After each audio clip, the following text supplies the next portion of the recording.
Joe, there you have it. We're live after several weeks of kind of putting something together with you. Certainly it's been a rapid couple of weeks, but I wanted to take this opportunity and just chat with you a little bit, Joe, about kind of how we got here. I know from my perspective, it kind of started with me when I had actually had like everything seems to start at Maris. Everything seems to tie back to the diner just across the street. So from there, it led to a conversation. Why don't you go ahead and kind of talk a little bit about that?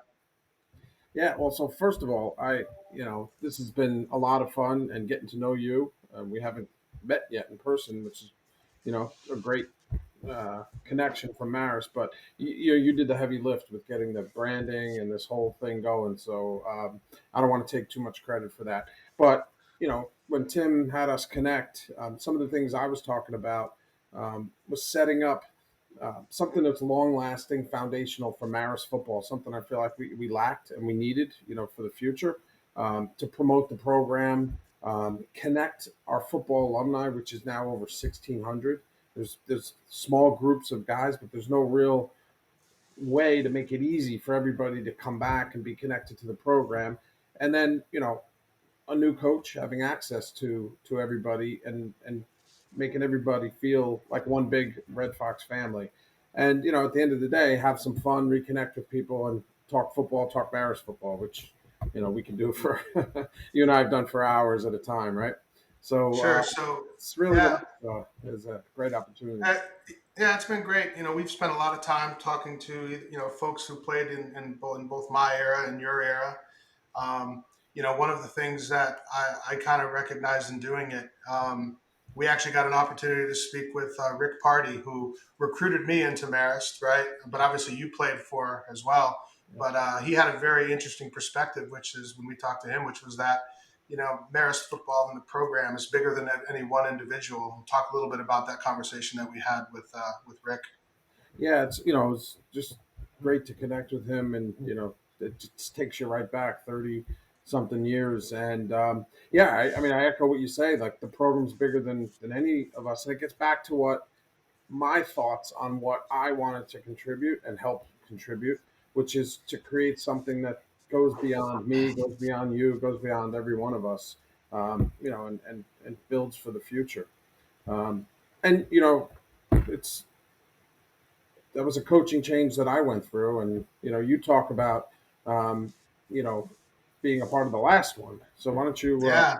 you know Yeah, so I was talking with recently with Eddie DeGanis, and for him and I, that conversation came down to Donnelly 229. That's where we had found out after coming in and being recruited in by Rick Party that there was going to be a transition, and there hasn't been another transition in the program's history since. But the thing that we talked about, and I shared with you, and we've talked with a lot of different folks, is between all of us, there's this common thread that exists, and that's been the Marist College football program and the opportunity to grow not only within our passion for sports, but how it prepared us for life after football. In my case, in business and some of the other things that I've been able to do here in Washington, but I would not have had that capability had it not been for the program and for some of those folks who kind of laid the groundwork before us. So it's been really been a great experience thus far. and I guess it's a sign of how old I'm getting. I Yeah. know the guys back to the very first beginnings of the program, and all the way through current. So it's And really your story is a little different though too, because you're coming at it from the perspective. Yeah, I look at it. I've been a mentor to a lot of the kids on the team, but you're a father and you've got somebody who's playing on the team today. So this transition is kind of hit home for you with regards to your family too. yeah. And like I said, I lived with it, right? So I played for Coach Malay, and then when the coaching change happened, when Rick Party came, I lived through that too, and it's you know sometimes change is good, and it's an interesting time. So yeah, I have the parent perspective. To be honest, even the first 2 years, I try to keep that totally separate, and um, you know let him do his thing, and I'll do mine as an alum and just watch. But I do have, one of the kids on the team was an intern uh, for me last year, and hopefully he's coming back. So, the connection to guys from all the different eras is really special. with this program. So Okay, great. This is our initial off. We've got a special coming up in the next two segments. We'll be talking to our new head coach Mike Willis, as well as our new president, somewhat new president Kevin Weinman. But let's go ahead and take a quick break, and we'll give you back with segment number one. all right.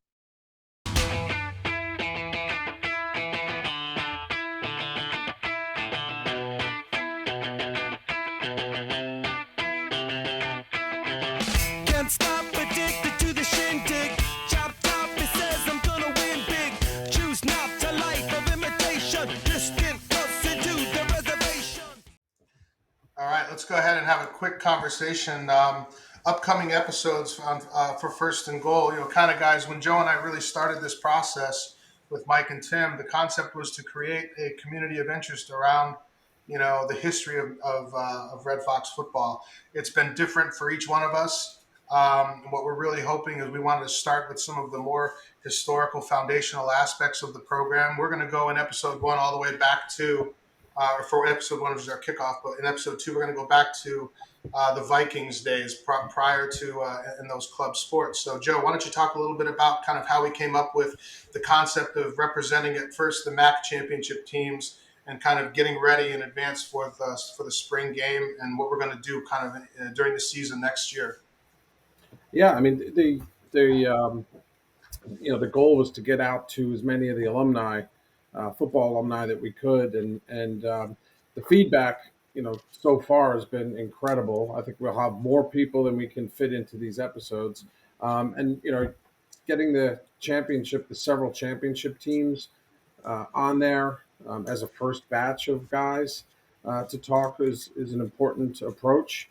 But I think one of the most important episodes is to go back to what's going to be episode two and the original guys who got this program off the ground literally from scratch, the Vikings and that whole story.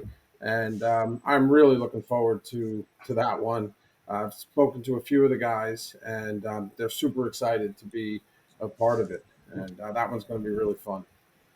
Yeah, I agree. It's I've met in my travels over the last couple of years. I've met with several guys who played during those eras. I traveled with two or three of them out to St. Thomas this year with the team, and they told us some great stories. If President Wyman, I know you're here and you can hear us. If you haven't heard the story about how they caused the blackout in the state of New York when they plugged in lights into Donnelly Hall for the first time, it's a great story. We got to get that one on. We got to get that one on tape. So. Without further ado, let's go ahead and kind of kick off segment number one. So here we are. Everybody is in full effect. So Kevin, Mike, welcome. Welcome. Welcome to First and Goal. We're not much, but we're all you got. So but we really put a lot of effort, really put a lot of time into this. Again, establishing this community of interest from our perspectives that has pretty much existed basically on cell phone networks from with former coaches and players around. We really felt that this would be an avenue that we could leverage moving forward to kind of foster some of and capture some of that history that we really haven't been able to do over the last 20 years or so. So welcome. So Mike, any comments? Because you were kind of instrumental in helping us get this off the ground.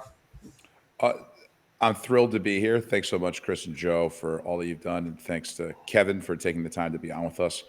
This is really exciting. I think at the bedrock of any great football program and any great institution are the people who make it tick and the histories that we can connect our past, present, and our future to create and strengthen this Marist football family moving forward. It's awesome to be a part of this. I can't tell you how much I appreciate the hard work you guys have put into it, and I'm thrilled to be a part of this journey with all of you. Thanks, appreciate it. So right away, Kevin, you and I's actually never met, but we've been communicating over email since the Georgetown game this past season. Yeah, we put together a nice little package, a nice little program. We had a golf tournament, but I haven't been able to meet you actually, other than a couple calls that we've had. But one of the things that really struck out for me was one of the reasons why you could not attend because you kicked off the new Marist strategic campaign called Marist 100. Why don't you talk to with us about that?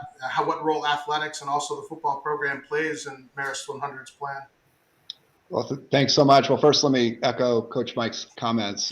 Thank you so much for putting this together and providing a forum to connect with Marist football alumni. Until we started talking last week, I did not realize that 1,600 of our alums played football. That's over 3% of Marist alumni all time played football through different iterations. So it's a great opportunity for me and for Coach Mike, of course, to connect with our alumni base. I'm very excited, as many of the viewers will know already, about Marist 100. We launched it, as you noted, that first week in September, right about kickoff time. So I was tied up with events, launching the plan and getting the word out, and unfortunately wasn't able to come down to Georgetown with you. But as you've noted, football and athletics in particular plays a really prominent role in our strategic vision for the future. I was very excited to learn that Marist had a football team as I was in the early stages of being considered for this position. Football and athletics in particular is such a valuable part of Marist. 12% of our current students, 1 in 8, is a recruited D1 athlete. And fully 2% of those 100 plus players are on the football team. So, but not only that, it provides our entire student body and our entire alumni body a chance to connect with the institution and follow what's going on here and be proud of what our students are doing, not just in the classroom, which is of course first and foremost for me, but also using their talents in many ways, be it on the athletic field or as musicians, as performers, and in various ways. So really excited about what football has already done for Marist over the years, and excited for what it's going to become under Coach Mike's leadership. So, Joe, as far as the legacy is concerned, you kind of your position. You're the elder statesman in the room. I don't know if you knew that or not, but you are. You got me by 2 or 3 years. But the legacy going back to the club days and some of the earlier years. Yeah. So, well, I arrived in 1986.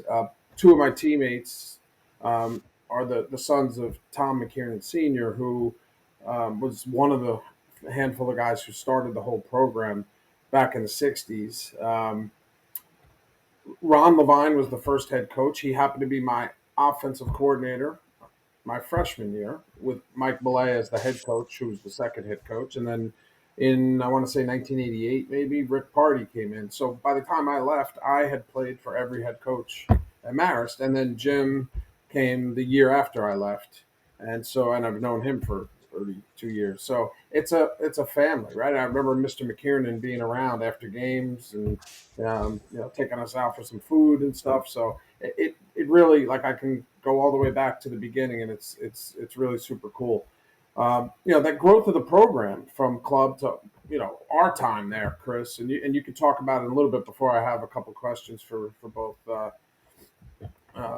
Coach and for Kevin. But does Dennis Murray, the work that he's put in, Tim Murray, and the coaches, including Coach Parody being for 30 something years, and all the players, everybody who had a hand in getting the program to where it is today deserves a piece of the credit. And where you guys, new president, relatively new, and new head coach, are going to take this thing going forward, and the current players, and it's exciting. So Chris, like I just took us up to 1990. Sure. You came right after me, and you've been connected with a lot of the guys, really, all the way up to current players with your involvement over the years. So, give me your point of view on the history and the legacy of the program, and then I'll ask. I'm going to let you get right to your questions, but I'm just going to say one thing because I think it deserves to be said. When we entered, when we won the MAC championship in 1994, we were the first Division I championship program team in the program's history. But after that happened, we looked around, and the game of college football, the landscape changed. Just about every team that we played with in our conference, Iona, Siena, Fairfield, every one of those teams walked away from the sport. And I think, and I know, Kevin, in my first letter that I wrote to you, I even kind of spelled it out for you. Georgetown is our oldest rivalry, dating back to 1994. But we wouldn't have a football program if it wasn't for Dennis Murray. He really saw the vision to keep the program and saw the importance of it. And from that perspective, understood the history and the legacy and those traditions. So I want to give a shout out to Dennis for making the right choice by many of us. Yeah. So go ahead. And Go ahead. I'm more than happy to echo that. As you know, Dennis is a USC guy and I'm a Notre Dame guy. So there's a lot of things that we don't see eye to eye on, but there is one common element there, and that is what a football program can do for an institution. Not only through success on the field, but through school spirit, student enthusiasm, and alumni enthusiasm. So I'm really glad you brought up Dennis and Tim and Coach Parody. Right, Coach Parody, longest serving football coach at the time of his retirement. Tim Murray is the third longest serving AD in D1 sports. Dennis is 39 years. I don't know where he ranks on the list of longest serving presidents, but that's a remarkable run. And so, I'm so appreciative of stepping into a presidency from somebody who brought this place from humble origins to where we are now. We're still a humble institution, but we have a lot to be proud of. And a lot of that traces to Dennis Murray's leadership. And I'm incredibly grateful for that. I'm glad you brought that up. That's great. And we're a perfect segue to sort of where I wanted to take you. So, yeah, of course, you went to Notre Dame. You spent time at Amherst, right? So two totally different perspectives on the football landscape. And I know in that NESCAC, there's so many challenges to having like roster limitations and things like that most other programs don't experience. So two extremes of the college football landscape. So now, President, here, you started to touch on your thoughts, on the football program, but talk about, a little bit more about where you see us going forward, if you can. Yeah, I'm glad you brought up Notre Dame and Amherst, two very different institutions, but one thing they share in common is a desire to win in everything they do at the level that they're at. Right. So, obviously Notre Dame seeks national titles in every sport and has had great success in that over the years. Gotten close a few times in football since my time there, never quite pushed through since 1989, but they're in the mix. Amherst is a fascinating institution from an athletic standpoint. A third of their students are D1 athletes. In my time there, they won 8 national titles across 5 sports, right? They have an expectation when they field a team that team is going to win at the level that they operate at. And I have the same hopes and expectations here. One thing that's also very important, of course, both at Notre Dame and Amherst, and certainly here as well with our fantastic track record on this front is, yes, we want to win on the field, but we want first and foremost to focus on the student and student athlete. And so I've been very fortunate, and Dartmouth as well, to be involved with 4 institutions that have very high expectations of themselves for winning and success, but also are very focused on doing it the right way, focused on graduating student athletes who are going to succeed in whatever their chosen field is after their time here is over. And doing so with great citizenship that the institution can be very proud of. And so I am very appreciative of the work that Coach Parody and all of our 23 D1 coaches do on that front. They really understand that balance. And I'm very excited about Coach Mike as well, who I know is equally as committed to success on and off the field as I am. Awesome. Thank you. So Kevin, going back to kind of some of our original comments back to Donnelly 229, this was the first time we've undergone a coaching change in 32 years. Why don't you talk to me a little bit about that? The kind of coaching search and how that, and what were the core intangible things were you looking for? Sure. Yeah. Well, first, with respect to the search itself, and of course, I know this as a football and college basketball fan from afar. They go really fast. I wish colleges hired presidents as fast as we hire football coaches. I mean, we went 2.5 weeks from learning of Coach Parody's retirement to having a very exciting day to celebrate Mike's hire. So it's credit to Tim Murray using a third party firm and who has their feelers out in terms of who might be interested and ready for the next step. We had 5 terrific candidates that came to campus, each of which compelling in their own way. But Mike stood out to everybody who had a conversation with him, blew us away with his energy. As I said before, with his focus not just on winning games, but on doing so the right way. Coming from Princeton, a place that certainly knows what it's like to recruit high caliber students who also can succeed on the playing field. I'm very excited with Mike's outlook on the game, with his outlook on recruiting, with his high expectations for himself and his coaching staff and his players. And is just a fantastic fit for Marist College. I just couldn't be any more excited about the future under his leadership. Yeah, it's a great transition because at the end of the day, even when I played, we were student athletes, and there's this critical need to balance academics and athletics. Mike, why don't you kind of jump in with us because you've been patient as we talked to Kevin, but coming from a tier one educational institution in the Ivy Leagues and coming into Marist athletics, talk to us a little bit. I don't want you to have to spend too much time on it, but what was the coaching search like for you? You came in and you met all new people, but just give us a little bit of perspective, but then focusing on academics and athletics, talk about how you're going to position that within the program for success.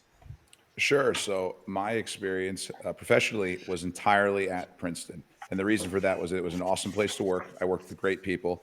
I had an emotional attachment to it, having gone there. But I also really enjoyed what I got to do every day, which is to work with some of the finest student athletes in the world and coaches and administrators who really value the importance of being a student athlete. The idea that you will go to college to utilize every bit of that student athlete experience and grow.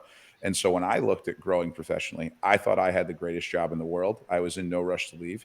And the only jobs that I was interested in considering were jobs that were going to allow me to continue to work with people and student athletes who have those shared values. I'll speak later in this podcast about my ties to Marist in general and why I had a great fondness for it and affinity for the school separate from all of this. But I certainly had tremendous respect for it as a high academic institution with shared values. And when I saw the job was open, I knew I wanted to get in the mix. Like Kevin mentioned, it moves very fast at almost warp speed. Phone calls led to Zoom interviews. A Zoom interview led to a 13-hour super day on campus where I believe I was the 5th and final candidate. And because I so enjoyed where I worked, the question for me in applying to any job was, why place X? Why Marist? And as soon as I got to walk around campus, to meet with Tim, to meet with Alyssa Gates and their student athlete services, to hear Kevin articulate his vision for how Marist football can fit into the Marist 100 plan and how he sees student athlete life in general. I was quickly calling and texting my wife from the bathroom saying it's not why Marist, it's why not Marist. And if this progresses, this is the next right step for us as a family and for me in my career. Just so thrilled to be here and to help Marist achieve its overall goals and recruit the type of people who fit Marist well and can also help us win games on the field. I want our guys to have an incredible experience. I want them to be champions in everything that they do. I want them to be great students when they're in the classroom and when they're studying. I want them to be awesome in the meeting room and on the gridiron. Frankly, I just want them to be great where their feet are. And then most importantly, as Kevin mentioned, I want them to be great people. And I want to attract people who already have good values. And then I want to use a football experience to mold them into the type of young men who are going to serve Marist and the world well.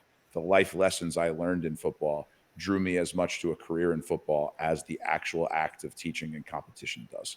And I love what it did for me. I love what Marist can do for its student athletes. And to be here is really a dream come true. Great, thanks. So, Kevin, balancing academics and athletics. I'd love to tell you that I probably wasn't the most studious guy, especially my freshman year, but I wasn't either, just to be clear.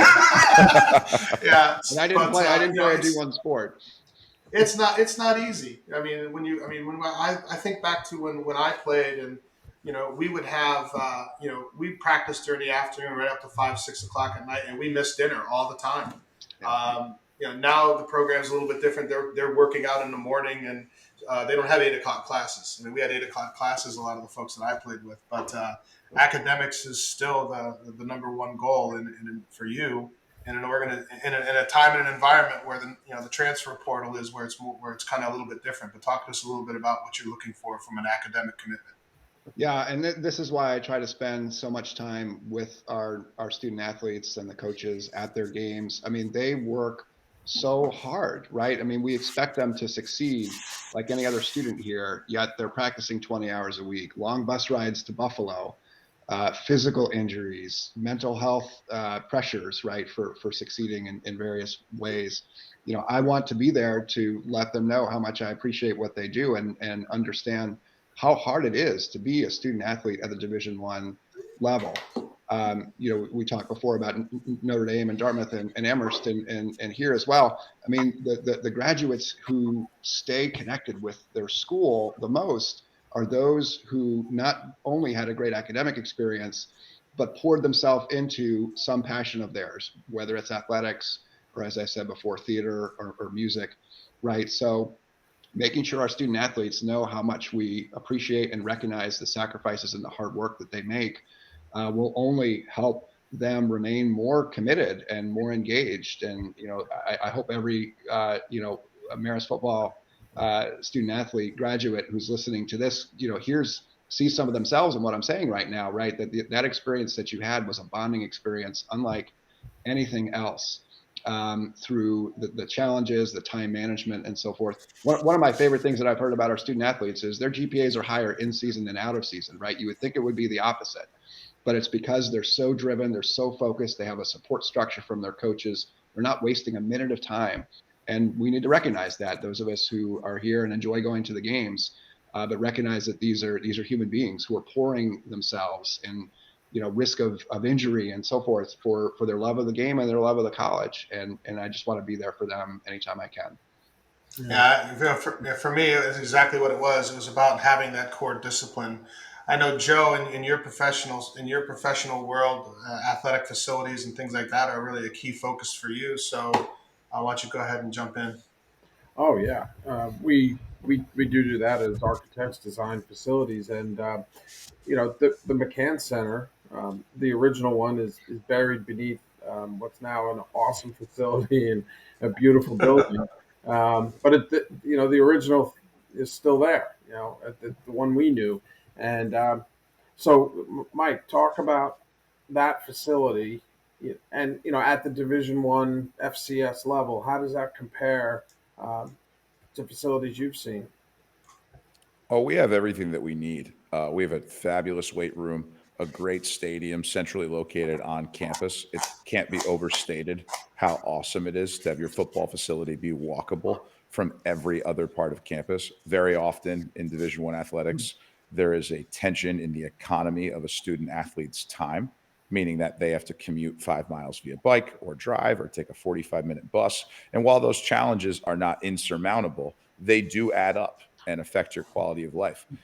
The amount of time our guys save by having their not only elite facilities, great meeting spaces, a great stadium, they also have those things connected to their everyday hubs, their dorm, their dining hall, their classroom facilities. And that gives them the fairest and best opportunity to be elite student athletes. So it's not just how good our facilities are, they're excellent. It's also the location of them. And that's a impossible thing to fix if your school is not already set up that way, as most schools are landlocked in one way or another. And we're so fortunate that our campus plan has evolved that way because it makes our players' lives so much better and really values their time each day. Kevin, it really comes down to it because there's a lot of the alums are kind of interested, and certainly I can say that as I've kind of spent a little bit of time with Mike over the last several months. I've been up to campus a few times, but as the lead administrator, why Mike Willis? Well, I shared some of that before. I mean, the energy, the comprehensive emphasis on success in every realm. I was very impressed with, you know, I asked Mike a question of, you know, Mike must be pretty hard to recruit here in New York, right? We're not known as a football state the way that, say, Texas and other, Georgia and New others. Jersey. I'm not even sure he let me finish the question before he jumped in and say, there are no excuses. This is a top destination for recruits, and I'm going to recruit the very best student athletes that I can find. And that confidence, that commitment, that no excuses attitude really was impressive to me. And then again, as I mentioned before, my emphasis from my seat of a program that is one that I can be proud of and one that I know will represent the school well and will focus on the academic side of things, right? Mike makes no excuses for the need to succeed in every way, and ultimately eventually every one of our student athletes is going to take that jersey off for the last time, and they're going to do something else in their lives. Even if they go on to play professionally, they're still going to have that day. And so the 4 years they spend here, I want to prepare them for a lifetime of success, not just successful Saturdays on the field here, and maybe for some of them successful Sundays. As important as that is, I want every student who comes here to graduate on time, to have developed fully in and out of the classroom, and to be ready for success for the next 60, 70, 80 years of their lives. And Coach Mike was very inspiring and convincing to me that that's the way he's going to approach coaching his student athletes. Well, I can tell you that the student athlete experience is something that we can all certainly be humbled about, but also be very proud of, because I've seen the school change over the last 32 years. The facilities, there's a new Northfield expansion, which we can get into on another show. But what a tremendous opportunity it was to spend some time with you. Let's go ahead and take a quick break, everybody. We're going to grab some water, and we're going to be back in about 5 minutes.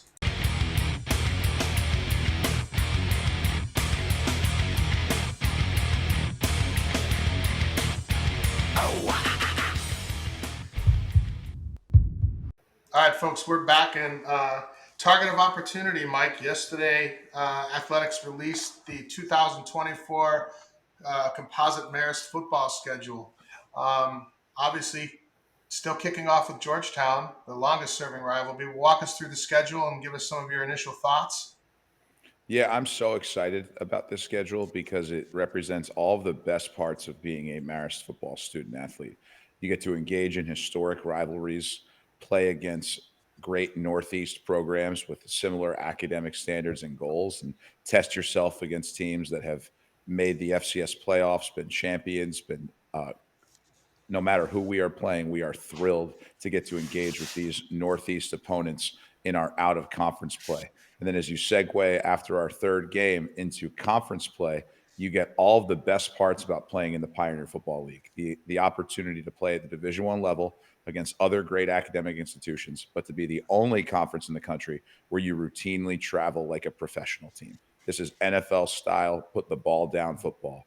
We're going to charter planes, get flights, stay at the best hotels, give our players an incredible experience fitting of the opportunity, and then get the chance to quite literally go coast to coast. We reside here in Poughkeepsie, New York, and we're going to get all the way out to San Diego, California in the middle of the year, in addition to touching so many other cool places in the Pioneer Football League map. But one of the things that drew me here was that opportunity. Not only can we engage with these great Northeast institutions at the Division I level right in our backyard, but we get the opportunity to play all over the country within the Pioneer League, something that is fully unique to being a Marist student athlete, and something that I'm so excited to be a part of as a coach. So I'll echo my excitement there. So this will be my fourth football season here, and the quirks of the PFL schedule means this is the first time that we'll be going to Davidson and going to San Diego. And my understanding is we typically have very strong alumni showing at each of those games, and I'll be traveling to each of them there to connect with our alumni and celebrate Marist over a football game and hopefully 2 wins. So this is the first year in some time we haven't had an Ivy League opponent. You guys any ideas there? I noticed that we've picked up Lafayette, which is back in the Patriot League. Anything we can read into that? Tim does an unbelievable job of scheduling, and I believe that all I can say is that we are scheduled very far out before I was hired. But I'm thrilled. We're thrilled to play any of those peer institutions, those high academic schools in the Northeast, and we're thrilled to play in our conference. And frankly, we're thrilled to play anybody. We love the opportunity. We love the opportunity to compete at the Division I level. We're proud of the fact that we schedule a full Division I slate, which isn't as common when you compare us to other Pioneer League teams. And we are very excited about the challenge that each week of that schedule presents. It's a cliche that I'll repeat over and over because I believe it to be true. every game of our season is the most important game of the year. The most important game of the year is the game on our schedule. You honor that by being focused and by trying to go 1-0 every week, never getting too far ahead, nor looking in the rearview mirror. Okay. Absolutely. So, Mike, shifting gears a little bit. So, probably more than most people know, your ties to Marist run fairly deep. So, talk about that a little bit, and then I've got a follow up question for you that I'm curious about. Sure. So one of the reasons I'm so confident in Marist is because I've watched it transform the lives of my family, and I don't think it's hyperbolic to say that I might not exist if not for Marist. My grandfather, who's no longer with us, Tony Campili, was in Marist's first graduating class of non-priests in 1962, when we were a Catholic school training brothers, in the Marist order, and he then took his only full-time job ever, working in the business office at Marist College, worked his way up to become the CFO, and held a seat at Marist College in Donnelly Hall every day of his life until 2005 when he retired. I was a proud patron of Marist basketball camps and other summer camps. Spent a lot of time on campus between ages 1 and 14, let's call it. And there's a lot of different ways when you're interviewing that you can try to differentiate yourself. The capstone event here in the day was at the very end. I presented to much of Kevin's cabinet, the entire athletic administration, and a few others an hour about the program I'd like to build here. And there's a lot of different ways you can open that. And I went with a probably unorthodox choice. It was a picture of me and my grandpa in his backyard, probably about 15 minutes from here in Wapengers Falls, New York, decked out in full Marist College snowsuits. You know, he was about 52 and I was 2. And the reason I went with that is because my love of Marist is separate from my job here. I told them whether or not they picked me, they would have a Red Fox fan for life and someone who has watched Marist College transform the lives of my own life indirectly, but also my grandpa's life as a student and employee, my aunt's life. I have a cousin who has graduated from here as well. It's an extraordinary place, and I'm so grateful to have both personal and professional ties to it because it does give the work I do here a lot of meaning. Cool. Now, you being obviously a football player, you're growing up and through college. Maybe you did, but did you attend any Marist football games when you were younger? Or Uh, did you? my grandpa was a huge basketball fan, so I spent a lot of my time in McCann attending basketball games. And I myself was actually late to the sport. I didn't play until I was in the 8th grade. I wasn't even necessarily a typical football body. I was 5'10", 145 pounds in the 8th grade, kind of a string bean after being a mid-size, maybe slightly chubbier middle schooler. And then I was 6'5", 300 my senior year in high school. So even my growth in the game of football was something I did more in adolescence and later in life. But lifelong Marist athletics fan. Cool, cool. So when I met with you in January when we had breakfast, one of the things that I did not know was that your Marist experience in more recent years, you had been involved in some ways with the football program and some of the different things that Coach Parody was doing. I was very surprised to hear that with regards to camps, and you have one coming up this summer. Yeah, so we're going to continue it on June 2nd.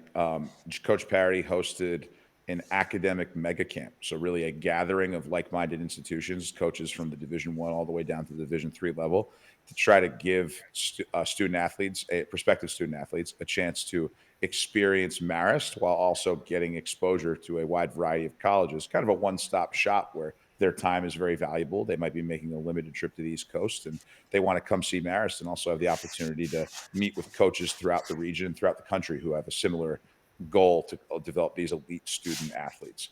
Uh, I went for the last 2 summers representing my old employer, Princeton, and was blown away by how much campus had transformed. I recognized Donnelly Hall. I ran those halls for much of my childhood, but so much of the campus, other than those classic views of the Hudson and the, I guess, footprint of McCann, had changed wildly when I saw the coaches' offices, the weight room, the meeting rooms, the quality of the dormitories, the new Dyson Center, which is being built on campus and is going to be completed in the fall for our School of Management. Really, just the unbelievable investment Marist was making through both its time and its treasure, and not just the student athlete experience, but the broader student experience. You know, I would leave campus after each of those days saying, like, holy cow, you can have success here. And I was fortunate to work with a guy named Brandon Cuevas. He's the offensive line coach and run game coordinator at Princeton right now. And he had worked at Marist under Coach Parody. And he shared in that excitement that this is a place where student athletes can have a great experience and you can build a championship program here. And we would talk about that on the car rides to and from camp. And it was surreal to get an opportunity to be considered and ultimately get the job here, because I would leave each day saying, this is a pretty great setup. And that's why it's so exciting to recruit student athletes to Marist, is because as we grow as a global and national university, feedback already from this visit cycle has been, one of the first things that people are blown away by is how unbelievable the campus is and what great opportunities it provides as a prospective student athlete. And getting the chance to be a part at the time of the gospel of Marist being spread, and now getting to do that as a major function of my full-time job to recruit and develop the best football student athletes in the country and bring them to Marist, is again surreal, humbling, exciting, and very full circle for me. Well, this was another thing that really impressed me about Coach Mike was his desire to see the academic facilities and to understand, where his student athletes were going to be, in the classroom. What kind of academic experience were they going to have? And again, that balanced commitment to academics and athletics, and Coach Mike is going to help sell recruits, not just on the ability to play quarterback or running back or tight end or linebacker, but have an incredible academic experience, and that is a selling point for us. The rigor of our academics, it is not an inhibitor to a coach like Coach Mike, who understands how to speak to student athletes who are looking for that full experience, which are exactly the kind of students that we want here at Marist. I was going to say facilities, whether it's the highest level of college football all the way to Division III, that is a big differentiator in recruiting kids. Not only, the athletic facilities, the academic facilities, the whole campus. So really cool. So shifting gears a little bit, Mike, you just talked about how you were surprised a couple years ago coming back for the camps, but since you've taken the job, let's talk about, has anything really surprised you in a good way, even maybe in a bad way, but has anything really kind of caught you as a surprise since taking the job in, what is it, late December, right? Well, surprised maybe is the right word, but I'd say thrilled with is there is a risk, of course, when you're recruiting someone or you're being recruited or interviewed, that people can be on their best behavior, paint a certain picture, and then the reality isn't the case. I wasn't truly worried about that. But of course, when you make a big move, you're curious how things are going to play out once you have that first day honeymoon and all the pictures, and then you're left at a desk to build a staff and do the work and all the things that actually come with doing a job well. And what has been so thrilling to me and so humbling is how the entire campus community has rallied around the desire to build a great football program here. From Brian, who is one of our main janitors in McCann, who has become a tremendous ally to our staff because of the way he takes pride in the cleanliness of the whole facility, to Kent and Tiffany in admissions and financial aid. Uh, all of our campus partners have been unbelievable in helping us put our best foot forward and working really hard on this first phase, which is recruiting and retaining the best student athletes in the country and developing great relationships with them. And then on the development side, Tim, our strength and conditioning staff, our athletic training staff, on the development side of things, on developing the best student athletes, one thing that's been amazing is how the whole athletics apparatus, led by Tim Murray, has rallied behind us developing our current student athletes and building authentic relationships with them. From our strength and conditioning staff to our athletic training staff to the academic support on campus, Miss Alyssa Gates and her team, Jalen, who I've already mentioned, the desire to watch them excel on and off the field and to give me the tools to do that has been so thrilling. And the best part of coaching football, you have to recruit because you need to attract and retain the right people, staff and players. But the fun part, the real work, is in developing them.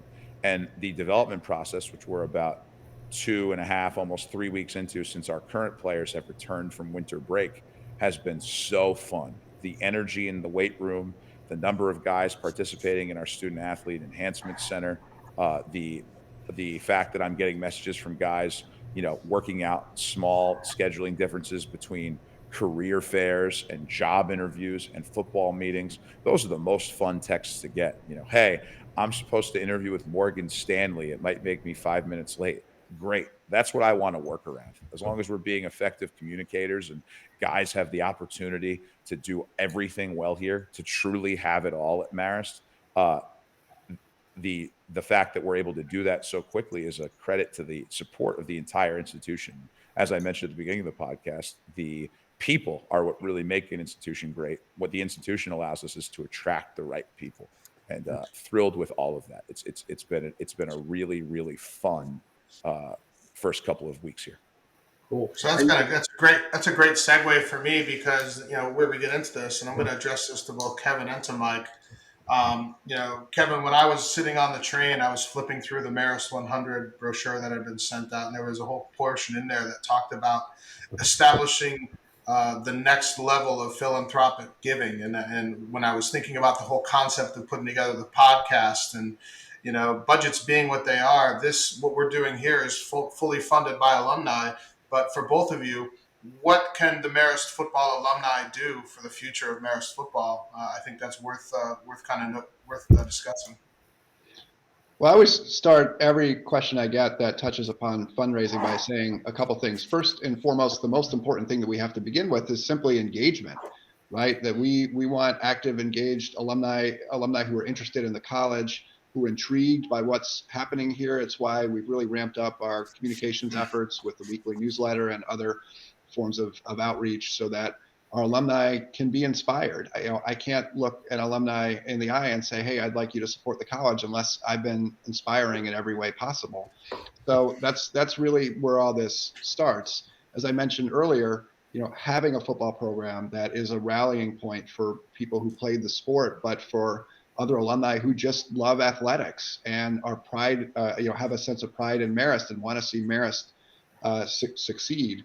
Right, that success can translate into excitement and enthusiasm and a desire to support the college. People like supporting winners. They like supporting organizations that they have given a lot of their time and energy to. And I'm really hopeful that as time goes by, we've really built an inspiring case for financial support.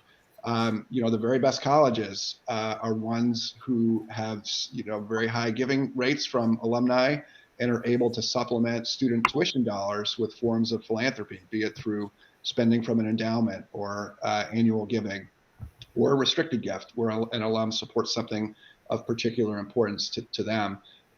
We know that a lot of our alums, they want to support what they enjoyed the most about their experience. And having 1,600 alums, as we said before, who played football, I hope they see where the direction of this program and they're inspired by Coach Mike's leadership and our overall vision and say, I want to be a part of that. I want to help them get to the next level. And one way to do that is to provide, forms of financial support that allow us to stretch our budget dollars even further, give the team an even better experience, and give them a better chance for success. So, Mike, going back on that on the engagement piece and what we're trying to put together and how that's going to be, and we're trying to do that crescendo and kind of bring it to the spring game. Why don't you to chat a little bit about that? Yeah, the reason the format of this podcast is so exciting to me is because it strikes at something that is fundamental to building a great football program. And that's truly getting people to engage and feel like partners with the football program, that they feel like their hopes and dreams are tied to our success. And because of that, they are invested in that. This is something that's important to them and remains important to them. The two ways that you can deeply invest in something are by giving your time and your treasure. And what I'd ask for right now is please give us your time. Come to practice. Come say hello in my office. I'm pretty much always here. Give me a call. I'll make my cell phone number readily available. Come to our spring game, where, as Chris said, this will crescendo a bit, and you'll get the chance to spend time around me, my wife, my son, and every other part of our new Marist football family. I'm excited to build bridges between past, present, and future. I'm excited to articulate what goals I have for the program can be supplemented by people first investing their time.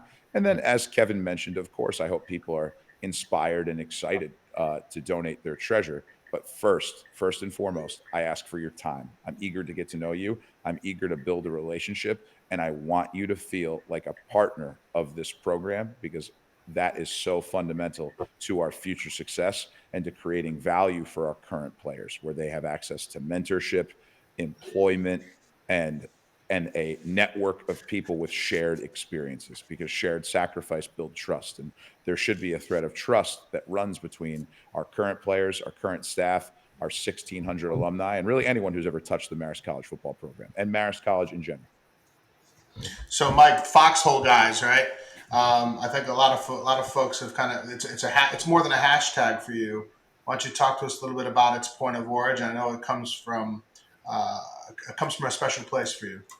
Yeah, well, you pick up buzzwords and things that become a part of your coherent coaching philosophy. And one of the most fun things about a head coach interview is you get a chance to present, a packet of information, both through a literal presentation, but also packets you give to key actors on campus that represent really a lot of your life's work and what you really believe in professionally. It was a moment of great pride for me to be able to hand Kevin my head coaching manual, and in there were certain philosophy points and expectations about the type of all sorts of parts of the program, really every part of it. But a special part is in recruiting and the type of people we want involved in our program. And at the time, it was a phrase that I had borrowed from the Princeton co-defensive coordinator and inside linebackers coach, Mike White, who in turn borrowed it from Buzz Williams, a relatively famous basketball coach. And the phrase was OKG, and it's intentionally grammatically incorrect. It's our kind of guy, our kind of guy. And it means attracting people who have a shared set of values, the necessary talent, but more importantly, the necessary grit and competitive makeup to be a great contributor to Marist College's mission and to the mission of Marist College football. Concurrently, when you're building a program, in particular social media presence for a program, you try to come up with a hashtag that encapsulates what you're trying to have. And I was trying to find a way to integrate foxes and to do something different than our defend the den branding that seems to be more used by the entirety of the athletic markup. And I was brainstorming with my wife, Maggie, who's much smarter, much more talented than me. She's a creative professional.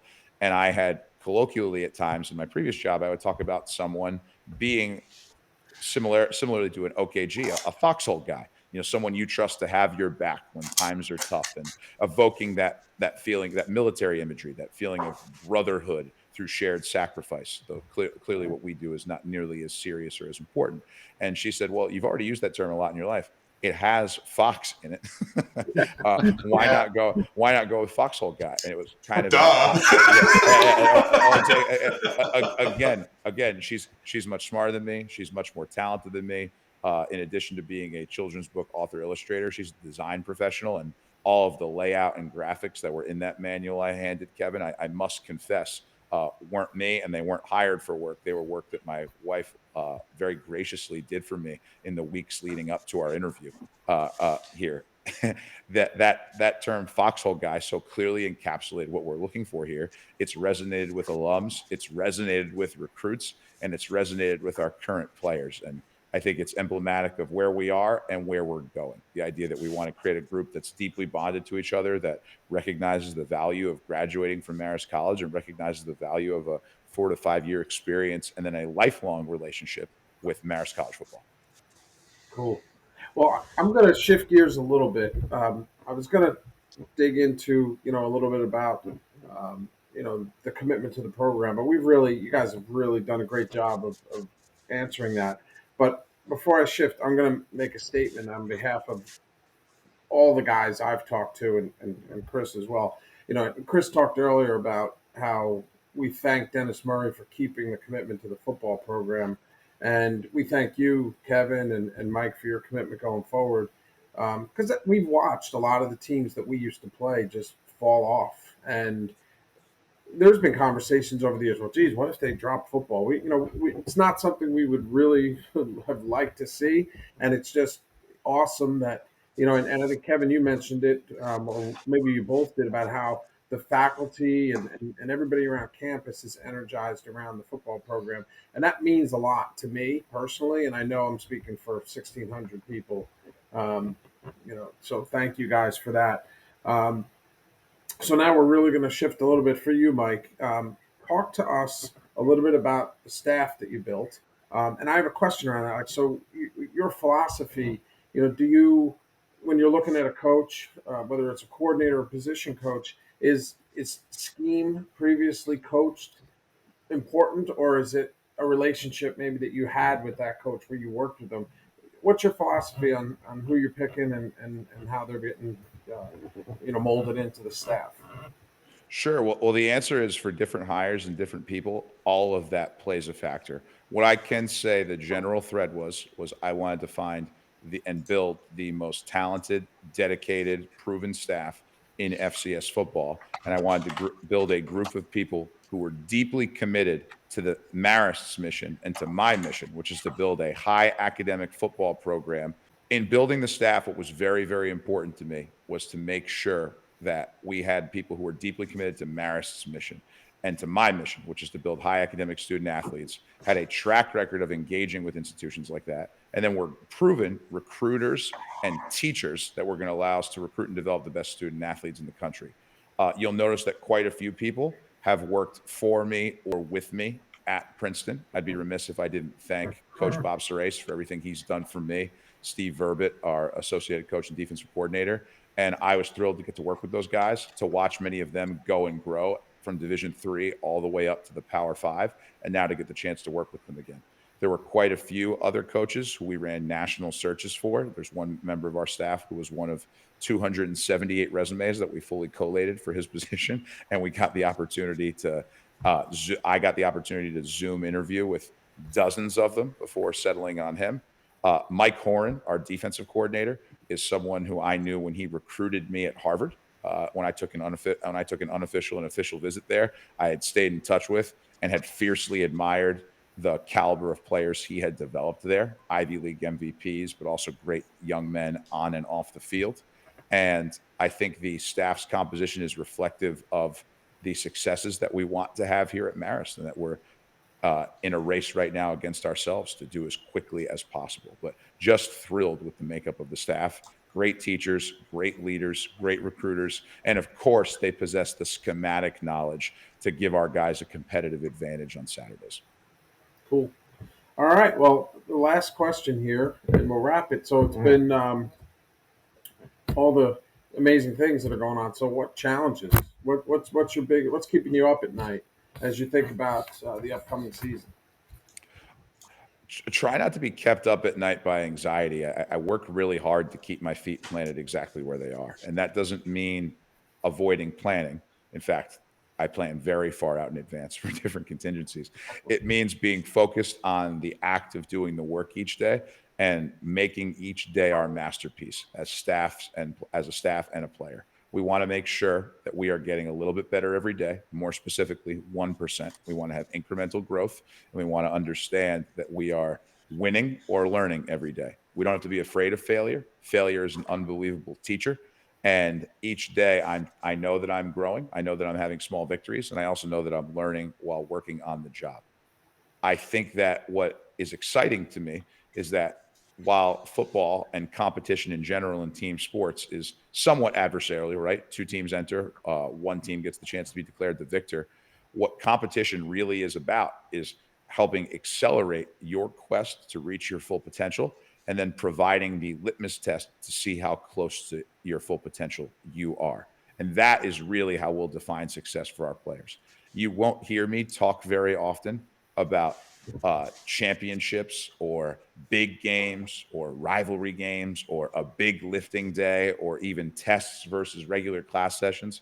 You'll hear me talk about winning the day, winning the week, going 1-0 on a Saturday, but more broadly than that, just helping these guys reach their full potential. And I think if there's anything that keeps me up, it's making sure that I'm doing everything I can to provide these players the accountability, the structure, and the innovation, and empowering our staff to solve those problems for them, so that we're marching forward and working hard. Because a lot of work and a great work ethic without a really thoughtfully crafted plan isn't very good. But a thoughtfully crafted plan without some elbow grease isn't going to have a lot of returns either. Just want to help these guys reach their full potential and get as good as they can and achieve excellence as fast as they can. to quote the great John Wooden, be quick but don't hurry in that quest. And I'm just again just thrilled to get to do that. But it's getting kept up at night. I hope I'm not spending a lot of time doing that. Well, listen, gentlemen, I want to thank you guys tremendously for your time. Obviously, this is the first one out of the gate for us. It's been a tremendous opportunity for Joe and myself. We talk about it all the time. We talk several times a day, but thank you for having confidence in us, and thank you for letting us be part of the transition and be kind of stewards for the program moving forward. We appreciate it and we're grateful. Kevin, thank you for your time. Hope to get to see you in person soon. Looking forward to Okay, it. thanks, Here everybody. anytime. Thank you, guys. Okay. Have a great night.